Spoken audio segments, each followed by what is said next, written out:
Avec tout ce qu'on a vu maintenant, je vous propose de modéliser un petit personnage cartoon, par exemple un alien. Donc, je vais d'abord ajouter une boîte, passer en rendu shade, et je vais scaler cette boîte de manière à ce qu'elle forme la tête d'un personnage globalement.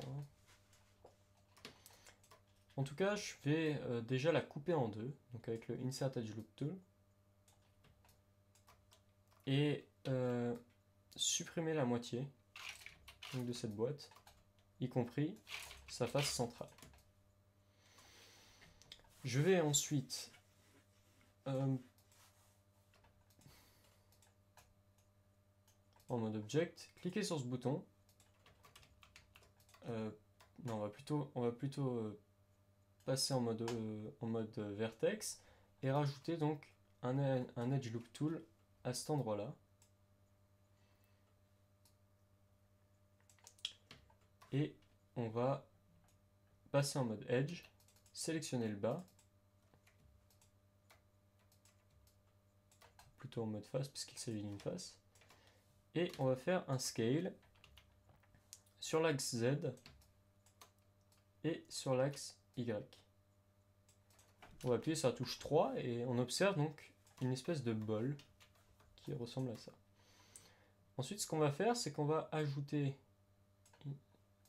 pareil, donc deux edge loops, un à ce niveau-là et un à ce niveau-là. Et encore un troisième, mais cette fois-ci verticalement. On va ensuite passer en mode vertex, sélectionner ces points et venir les scaler comme ceci. Ces points aussi. Ainsi que ces deux derniers points. Quand on appuie sur 3, maintenant on a une forme un peu plus différente. Donc on va aussi scaler en fait cette face. Et maintenant, vue de côté, on va pouvoir tweaker le modèle. C'est-à-dire, comme les Américains diraient, en fait c'est ajuster.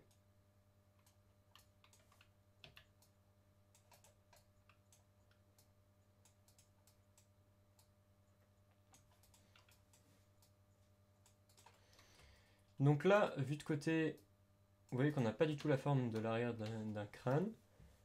On va appuyer sur la touche B pour obtenir le fall off ou le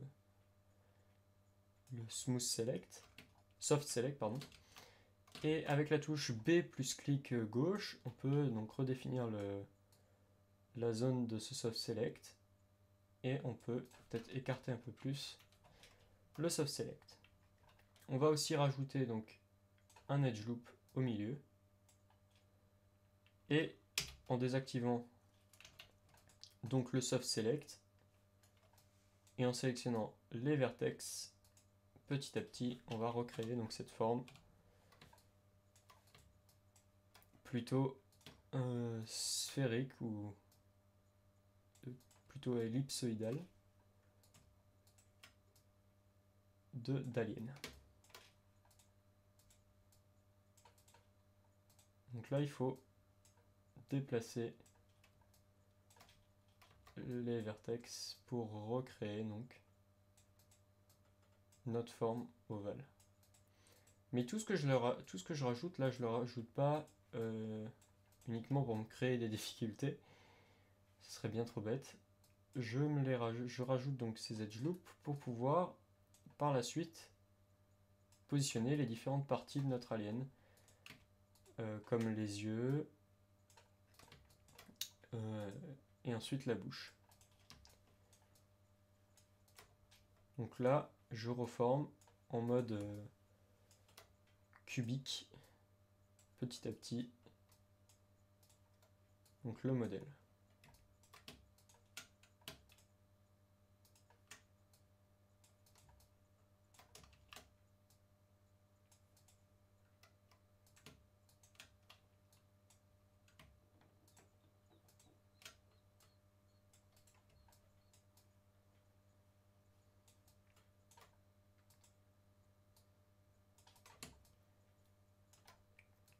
Donc là, on va aussi affiner cette partie. Et là, normalement, si j'appuie sur 3, on a donc notre forme un peu ellipsoïdale d'alien.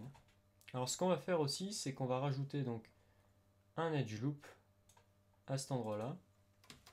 Et en mode vertex, on va faire une sélection de ces edge loops et faire une sorte de cassure au niveau de l'arrière, un peu prononcée. Pour la prononcer un peu plus, on va monter certains edge loops, certains vertex pardon, à l'arrière, comme ceci. Ça nous créera un crâne un peu plus prononcé. Vue de face maintenant, on va donc déjà retenir un peu l'axe central de symétrie. Et on va essayer de recréer un peu aussi de notre côté une forme de tête d'ampoule en fait. Comme ceci. Alors ce qu'on va pouvoir faire maintenant qu'on a donc le maillage suffisant, c'est dans un premier temps passer en mode edge loop, sélectionner cet edge loop en double-cliquant dessus et baisser un tout petit peu les edge loops que l'on a créés comme ceci. Maintenant ce que je vais faire, c'est que passer en mode face, sélectionner cette face, faire une extrusion de cette face, augmenter la thickness en arrière dans un premier temps,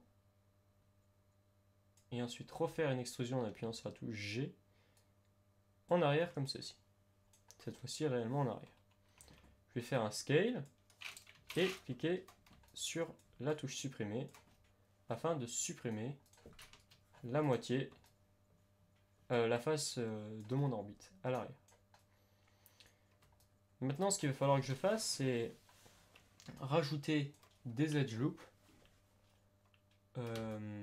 afin donc de compléter mon maillage à cet endroit-là. On va cliquer sur Insert Edge Loop Tool et on va déplacer légèrement donc certains edge loops.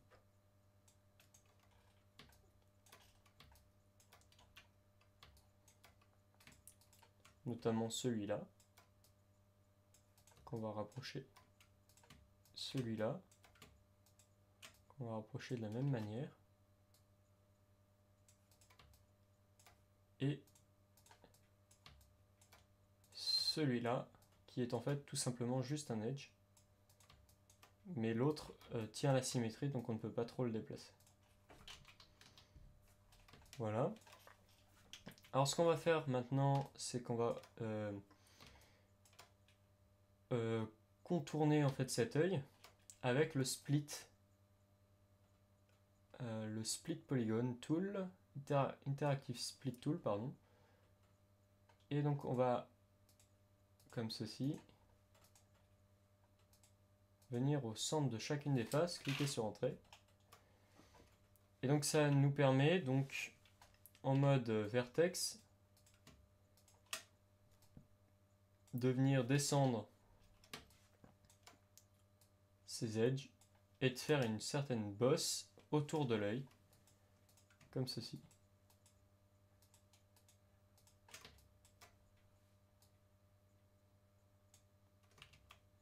Alors là justement, ça va être plutôt l'inverse, ça va être plutôt l'œil qui va rentrer.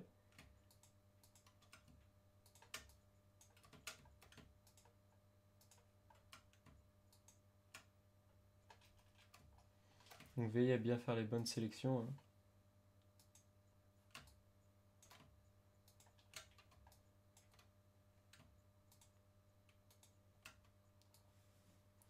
Et faites rentrer l'œil comme ceci. Ensuite, on va sélectionner ces deux vertex et on va les sortir un peu pour créer donc un peu plus de joues comme ceci. Alors ici, on a des edges qui sont assez carrés, donc on va les pousser un peu en arrière, ils seront un peu moins carrés. Et donc, ils formeront plus une courbe en fait. Pareil, ici, on a des edges qui sont un peu plus carrés que les autres. Donc on va les repousser. Donc là globalement, on a la tête de notre personnage sans orbite, enfin sans œil. On va juste créer l'œil et on va juste tweaker un peu donc certains endroits le modèle. Donc on va juste rajouter l'œil, ça nous aidera à mieux visualiser le tout. Alors cet œil, on va peut-être pas lui mettre autant de subdivision. Donc vous voyez, si je clique sur Input, je peux ici baisser la division à 10, 10, appuyer sur 3 et donc récupérer mon smooth. Et en vue de face et de côté, je peux replacer mon œil dans le personnage. Je peux lui faire un scale un peu sur l'axe l'axe Z, pardon, et lui faire une rotation sur l'axe Z de moins 90 degrés. Non, c'était pas sur cet axe, c'est sur l'axe X, voilà, moins 90 degrés, pour l'orienter dans la bonne direction.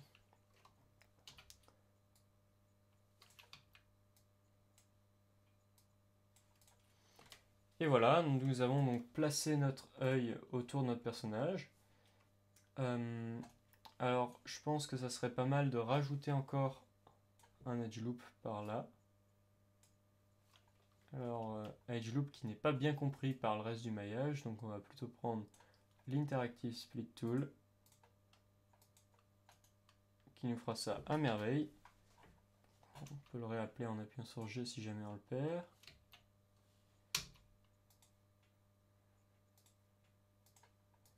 Et on vient refaire une boucle de maillage comme ceci. Bien sûr, après il faut placer les points que l'on a créés. Par exemple là, on va même utiliser le cube, ce qu'on fait rarement, pour passer en vue de droite et venir recréer donc un peu de maillage par là. Enfin, du moins redescendre le tout. Et donc ce qu'on vient de faire, ça nous permet donc de renfoncer un peu l'œil en bas, comme ceci.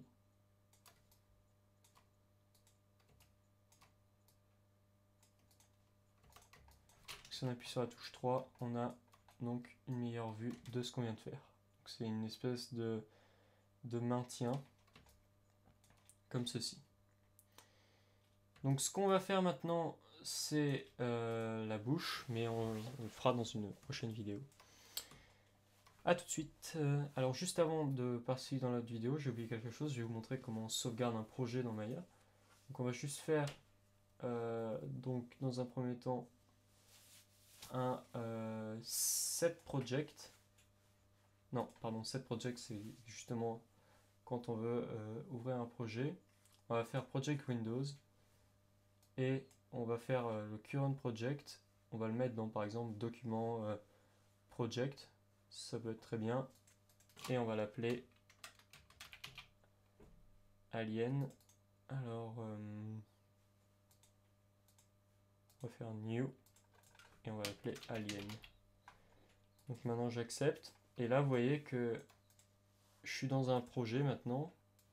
Donc si je fais set project, je vais dans mes projets par défaut et vous voyez que j'ai un projet alien qui contient un tas de choses. Et si je save ma scène, je fais par exemple save scene as, je suis redirigé directement dans le projet alien et je peux nommer ma scène comme étape 1, étape 01, on va mettre comme ceci. Je peux faire save. Donc là il me dit, comme j'utilise la version student, il me dit vous l'avez créé avec la version student et je fais continue.